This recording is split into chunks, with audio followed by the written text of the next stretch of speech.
Welcome to the Good Talk Podcast, where we remind you of the joy of life, the love of God, and the possibilities that lie ahead. Pete and Jordyn here with episode 90. I can't believe I have to say this title. Do it with wet pants. I finally won the title war. You won the title war. There are hills I will die on, and this was not one of them today. So do it with wet pants. I'm so excited about this conversation.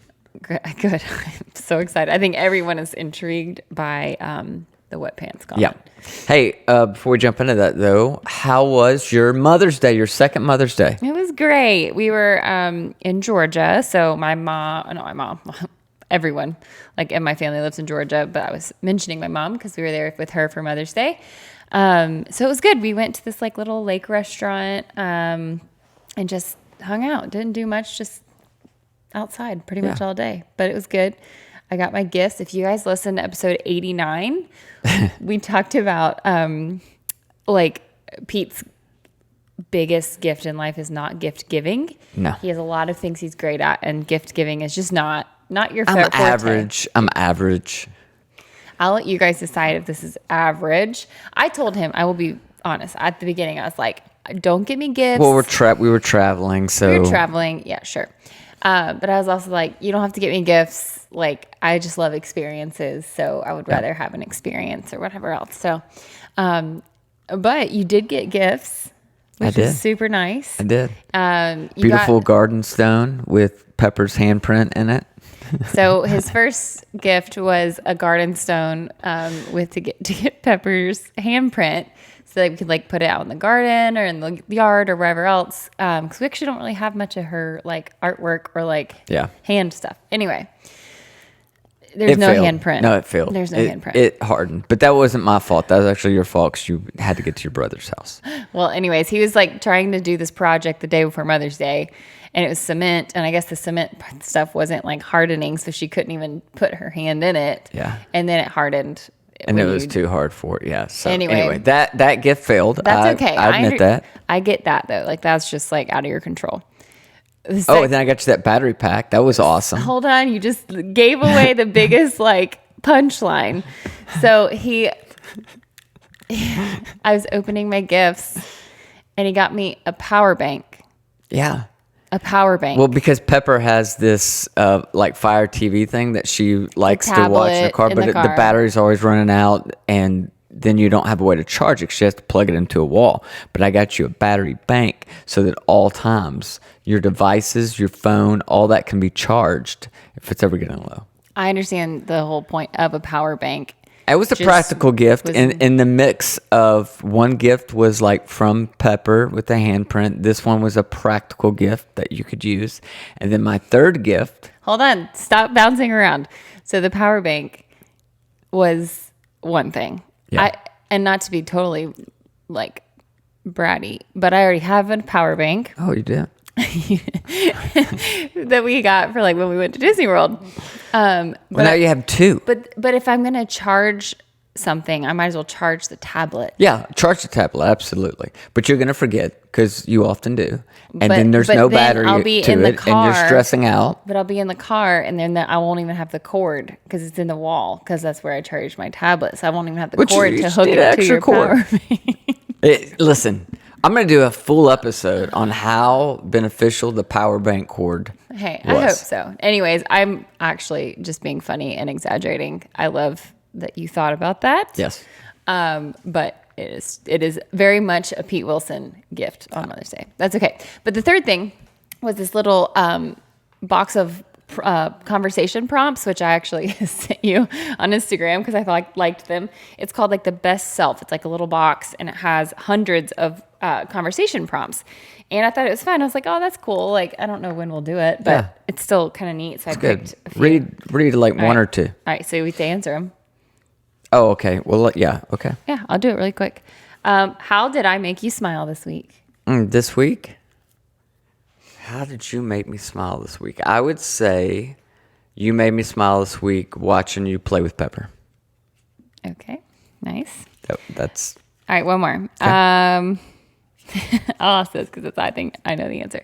How do you like to be cared for when you're ill? Oh, very attentively.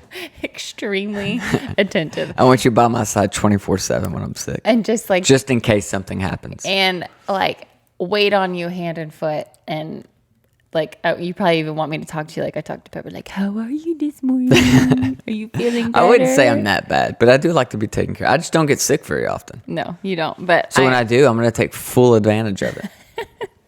He really does.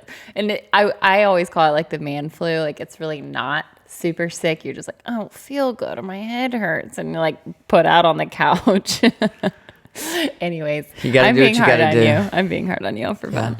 I'll do a very nice Father's Day podcast for you to. I can't wait. Amp you back up. I can't wait. I can't wait to see all my beautiful gifts too that I'm going to get. I also got you flowers and a card. Yes, you did. Thank you. No, it's awesome. There were other gifts. That was great. I'm just not the kind of gifts that you open. I'm super grateful. I don't even need. I'm good with experiences. Thank you. Okay. Oh, and we went to dinner. Okay. Anyways, all right. Episode 90. Do it with wet pants. Do it. I'm super excited about this. So I've been working with a client that I coach, and essentially he's in a season right now where he's paralyzed by fear, just paralyzed by it. And it's funny to me because if you were to meet this guy, if you were to see his resume and the things he's done and accomplished, you would be shocked that he's wrestling with any level of fear because his whole career has been one risk after another risk after another risk.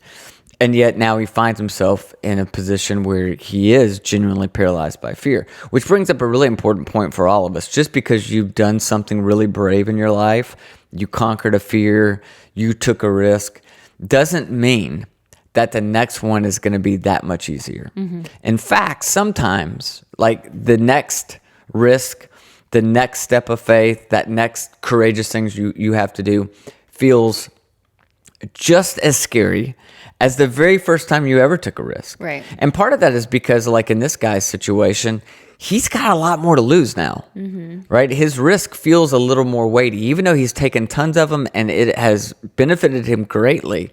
Every one feels like a new one, and it feels like there's more to lose, there's more to risk. So it's not really that surprising. This is interesting too, because this is why I tell people, and this has to do with kind of the spiritual side of things, but for years I've told people, if you don't find ways to celebrate God's faithfulness in your past, you're never going to trust him with your future, right? And the same thing kind of applies here. If you don't find ways to celebrate your courageous steps in the past and the risks that you've taken, then you're going to have a really hard time trusting and taking those courageous steps in your future.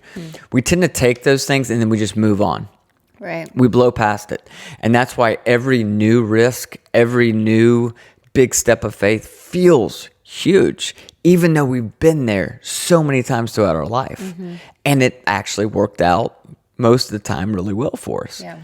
Maybe we reflect on one time that it didn't, and we replay that over and over, and it kind of creates that fear. But the bottom line is this: embracing the discomfort that comes along with fear is the fastest path to mastery. And many people don't want to hear that. Most of the people I coach don't want to hear that, right? They want to skip this step. Almost everybody wants to be an overnight success, right? Just get me to the other side of it. And I think part of that's media, right? I mean, we have shows like American Idol where somebody's on television for 15 minutes and now their whole life's changed. They're famous, right? Or you hear about, that tech unicorn that has $1 billion valuation after the first year. And so I think there's a lot of leaders, there's a lot of entrepreneurs who want to be successful without the struggle. Mm-hmm. But the vast majority of us have to go through the struggle. We have to embrace the discomfort if we ever want to get on that path towards mastery over anything. And so, I talk to people all the time who they want clients to say yes, but they are afraid of hearing a no, right? So they want to work with successful, wealthy, intelligent clients, but they're not willing to face the imposter syndrome that comes along with chasing after clients that are on that kind of level. Right. And so you and I have talked quite a bit on this podcast about the 5 C's. Mm-hmm. This idea of you get a calling, it's an idea, it's a dream. Then there's the commitment, Then there's that courage phase. That's kind of what we're talking about today. Then there's competency, and then there's confidence. And people want the competency and they want the confidence before they're willing to go through that stage of courage. And that's why, I tell people all the time, if you're waiting to chase after your dream or to pursue a big goal until you have the courage to do it, you're never going to do it. Yeah. Courage is not the absence of fear. Courage is doing what needs to be done, even though you're afraid. So it's here, and here comes the title to the podcast. Here it is. It's not wetting your pants. It's doing it with wet pants. Right. Do it with wet pants, Jordyn. Okay. I don't know how many times we can say that. So the idea, again, like, I think people think because I'm scared, because I'm nervous, because I wet my pants, I'm not ready to do this, right? I don't have the skill set, or I don't have enough resources. That's not true, right? There's fear and passion are so connected to each other. There's this fine line between them. And I tell people a lot of times, hey, when you're super nervous about something, it's because you care about it. You're actually passionate about wanting to do that. Yeah. If you weren't passionate about it, you probably wouldn't fear it. It wouldn't be a big deal to you. And so with this particular client, I kind of developed 9 questions to kind of get a little bit deeper. I knew fear is what was paralyzing him, but I didn't know what kind of fear. I didn't know how deep the fear was. And so kind of created these 9 questions to help him work through it. I want to share those 9 questions right now with everybody listening. And my encouragement, don't do this if you're driving, but write these 9 questions down. Go through them, because I promise you there'll be insight in there for you. Okay. All right? So 9 questions. Number 1 is this. Where do you need to be braver, bolder, or more outrageous in your life or business? Do you have, you don't have to answer all these. Yeah. But if there is something you want to answer, feel free to. Where do you need to be braver, bolder, or more outrageous in your life or business? Yeah, I think I have an answer in mind, which just has to do with like stuff I do with social media. And I immediately come up with an excuse as soon as I heard that question. So I was like, where do I need to be braver, bolder, whatever, which is I need to, XYZ on my socials and like really take it by the reins more. But I'm like, I don't have time, So like I immediately hear that first question and already made an excuse, which is part of the courage thing. It's like, I don't know. That's exactly. And that's okay, because there's some other questions here that even get a little further at sometimes our excuses that we use to cover up. But if you were to just answer the question, where do you need to be braver, bolder, and more outrageous? You would say in my social media. Well, kind of, yeah. Just turning it more into a business for myself, yeah. Yep. Okay, great. Question number 2 that I asked him is, what are you not doing because you're too concerned with what people think about you? And this question is again, it's getting at more specifically, what is the fear that you're wrestling with? And so with this question, I'm trying to see, in his particular case, is his fear really not about himself, but about what other people might think of him if he were to try this? Right? And so what are you not doing because you're too concerned with what other people think about you? Yep. 3rd question, what are you not doing because you're afraid of failing? And this is a big one for a lot of people, right? And it's similar to the question I just asked about what you think about other people thinking about you. But this idea of what are you not doing right now because you're just afraid it might not work. Yeah. That you need to try. Yeah, it's almost like you're letting yourself down. Whereas the other one is you're worried about other people. This one's more of like your own. Like, I don't even want to try it because if I fail, I'm going to be hard on myself. Yeah, what if the idea is not as good as I thought? What if I don't have the skill set in order to actually execute on this? Yeah. This is, one is outer fear. This one is an inner fear. And I think inner fears are often our deeper fears. Sure. They're the ones that really keep us paralyzed because we're just so concerned about, if I do this and I fail, what does that mean about me? And it brings up shame we have from our past or failures that we have from our past. And this is where I think it's real important to try to help people create some disconnect between them and their goal, between them and their idea. Like, you trying this and it completely failing does not mean that you have failed. Right. You're going to have ideas. You're going to have goals that are going to fail all the time. The most successful people that I know, the most successful people that I work with can point to so many failures they've had in their life. So many times somebody said no, but it's part of that process, right? The fourth question's a really interesting one to me. It's, what are you not doing because you're afraid of succeeding? So 3 was, what are you not doing because you're afraid of failing? But 4 is, what are you not doing because you're actually afraid of succeeding? What is that for you? I can't think right now of a specific thing that I'm not doing. There may be one. You know that I've been trying to expand speaking. That's what popped in my head. And I think my fear with being successful at speaking at certain events is that it leads to more events and more events and more travel and more time away from home, so what I could be doing right now is almost self-sabotaging myself by not putting myself out there more for those opportunities, because I'm afraid that in the future I won't manage it well, because in my past there have been some times I did not manage it well and it got out of control. Right. That makes a lot of sense. So that's how I would answer that. It's interesting. I think a lot of people don't count the cost of success. They don't think about what it's going to take, what it's going to cost. What they could lose friends who now don't feel comfortable around them because they're not on the same level. It means more responsibility. Sometimes it means a lot more employees that you're having to manage, and you don't feel like you're a great leader. So again, what we're trying to do is uncover some different ways that you might be sabotaging yourself because you're actually afraid of success. That makes sense. All right, 5th question. Which friends or colleagues do you secretly know that you have outgrown? Oh. That's a hard one. And this doesn't mean that you stop liking these people or even stop associating with these people, but it's about you owning the truth of the situation. That's a really interesting question. I've never thought about that. In that way of I've outgrown them, and again, that's not even like a condescending thing as much as it is. They don't align anymore with where you are that will help you grow. They're holding you back, or whatever their existence is something negative now. We did a podcast a long time ago. I can't remember the title of it. Friends aren't friends forever. Friends don't have to be friends forever. Yeah. Where we kind of compared relationships and going through life like floating down a stream. And it's kind of that same concept, right? That there are people that you float next to, you journey with for a certain period of time or certain season in your life, and the current kind of takes you in different directions. And it's not I'm better than you, or I don't like you, It's just like, hey, I'm really grateful for the season of life that we floated next to each other. But the reality is, for most of us, there might be a few people you're friends with throughout your entire lifetime if you're really lucky. But for most of us, that's not true. And for some reason, this has become a very taboo topic, I think. Because, again, there sounds like there's a bit of arrogance here about who have you outgrown in your life. Maybe a better way to phrase it is, who in your life have you been floating down the stream with, but the current seems to be taking you guys in a different direction right now. Right.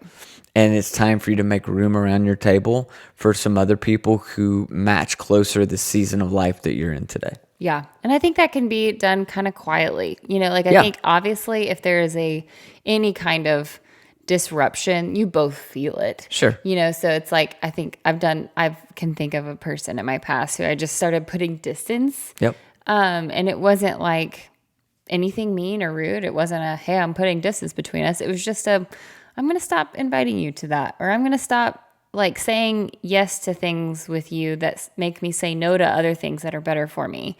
So I think it can be done in a very peaceful, amicable way. And you both will realize it's just a drift. It truly is a drift, not like a pushing you underwater. Yeah, you don't have to do a big social media post on Instagram with your friend's picture saying bye.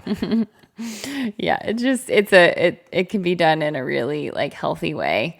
But yeah, I think that's so important, because the people you surround yourself with, you start to either do things for them or not do things because of them. And then you lose yourself, and it's just not worth it. Yep, I agree. All right, number 6, who are you afraid to say no to right now? My toddler. Yeah, because it doesn't go well. That's a legit fear that you have right there. Yeah, This is an important question because, again, often when we think about courage, what we're thinking about is something that we need to do, something we need to say yes to, something we need to step into. Sometimes you have to have the courage to say no to something or to someone. In fact, if you don't have the courage to say no to some things and to no one, you are not going to accomplish a whole lot in your life. It's a very important, courage muscle to develop, that willingness, that ability to say no to people, to things that don't align with the vision for your life. Yeah. It reminds me of, was it Lisa Turkhurst? Maybe not. That had the Best Yes book. Yes. That was a great book. Essentially, the best yes also means you have some hard no's. But your best yes is like following what your gut, what your heart is telling you want to do. So, hey, maybe I don't have time to be part of that, book club this month that I really never wanted to do, but I did it because I felt pressured by it. My friends are all in it. Meanwhile, you could have been spending that 2 hours, developing your idea or spending time with family. So it's like, what in your life are you doing just for other people? Yeah. Or what are you doing? Maybe it's for yourself unknowingly that's holding you back. So there's lots of those. You have something you've talked about, like an audit of your time and your days and your weeks. It's a really interesting thing to go through and be like, why am I doing this thing? Yeah. Like this thing I know I don't like, I hate, I don't look forward to it. But if it's something like on a bigger scale that's like holding you back from taking that leap of faith, it'd be just interesting to write all this down in an audit. I love doing that. I do that with a lot of my coaching clients on a fairly regular basis, this energy audit where we're measuring the amount of energy that flows in their life based around places, people, things, activities, habits. Yeah. Like, what are the things that are giving energy versus taking them away? It's really, really important. Okay, 7th question. What opportunity are you afraid to let go of right now? So, like an opportunity that you shouldn't be taking? Yeah. Okay. What I'm often looking for here is somebody's holding on to this opportunity they think could develop into something, but there's really nothing around them that shows them any proof of that. They're holding on, way what's the word I'm looking for? Beyond? Way beyond. I said belong, didn't Yeah. I? How sometimes your brain just freezes. Yeah, it's okay. Way beyond the amount of time that they should. And sometimes fear is keeping them from letting go of that.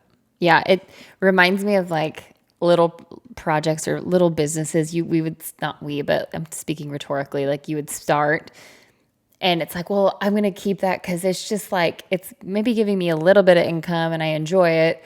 And it was my first, thing I ever did. So I want to keep it, but it's taking hours out of your week.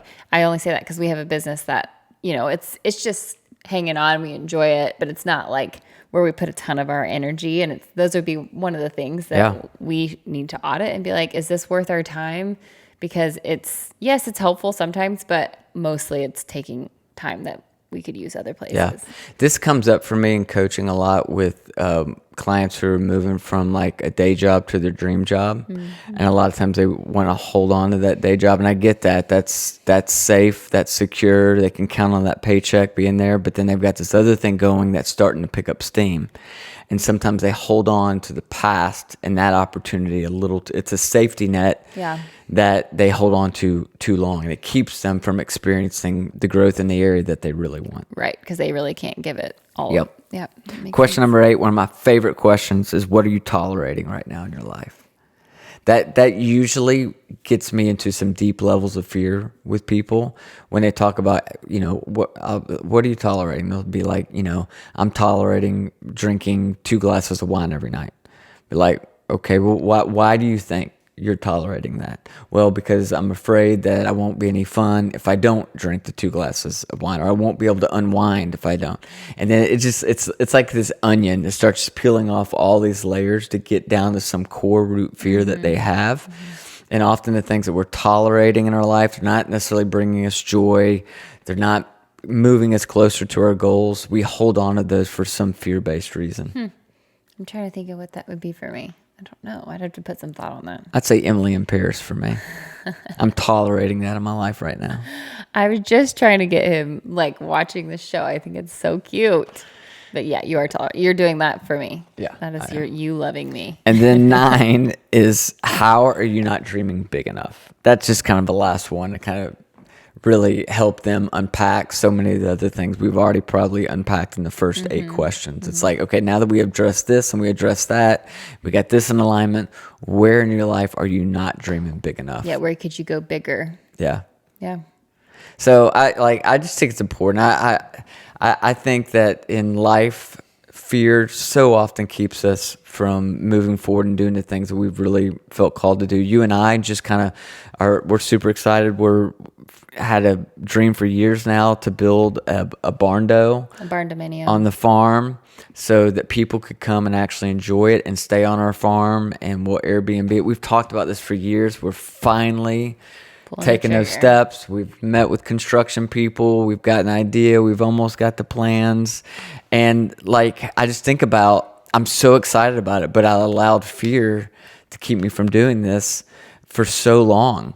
And I just think that our biggest dreams, our biggest things that we want to see happen in our lives, it's always on the other side of fear. Yeah. And again, it doesn't mean that you don't feel the fear. You feel the fear. Right? It's not that you don't wet your pants. I'm going to get it in here one more time. It's that you do it with wet pants. Yeah, and we've talked about this on the podcast on a different episode before, but it's almost like if you can flip the switch in your brain to think opposite. I've talked about this even personally. I love almost when you have that moment of uncomfort, because it means you're not sitting still somewhere. Yeah. And so it's like, we already ran into our first hiccup with the barn doors, one example. But that just tells me we're moving. And, that can be on any scale. It can be your career. It can be your business. It can be whatever it is. But to feel that tension, I start to get excited with that, because it means there's something moving and happening versus just the comfort of being idle. And it really has to be an intentional, you have to start thinking that way, because I started thinking that way about a year ago. Anytime that we'd start something or I'd start something or try something, I had to be excited when I felt a little bit of fear. Embrace the discomfort. It, because this is a good thing. Even if it fails, I will learn something from this more than I would have been sitting my butt on the couch with my not wet pants. So there you go. You used it. You like it, don't you? I don't know, but I do think it can be a very helpful thing if you can learn to recognize it, and obviously not let it hold you back, but just to be something that ignites this energy and excitement and being I'm doing this. Instead of sitting around in my contentment, I'm doing this, and get excited about it and just keep pushing. And that energy will also help push you through. So anyways, do it with wet pants. I'm going to say it one more time. I like it. Good. All right. So think about the things you need to start doing. Go through those questions, write those down. You can even pause it as you go and work on those. I need to do that myself. So, all right. Well, you guys, I hope you have a wonderful week. Thanks for hanging on. I know we took a little tiny break, but we are back in the saddle again. And wow. And I am here to sing all day long. No. So thank you guys. Continue to share this if you enjoy it. And that was another Good Talk.